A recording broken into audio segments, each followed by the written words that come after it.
guys, and welcome to another tutorial. It's pretty cold here in Sydney, so I am snug as a bug in my dressing gown. I have just made this really quick tutorial to show you how to make a smash cake. Now, it doesn't have to be a smash cake. It's a really cute cake. You could put a topper in there, turn it into a birthday cake, celebration cake. It's really up to you, and it looks great in all colors. What makes this cake really easy is there's just one piping tip. It's the 1M star piping tip, and it's the most popular piping tip, and it's very easy to find.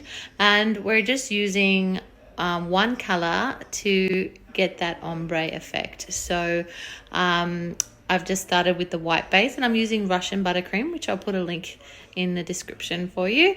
And I just add a couple drops of blue and continue to add more to deepen the color as I go along. So I did start out with a very chilled cake.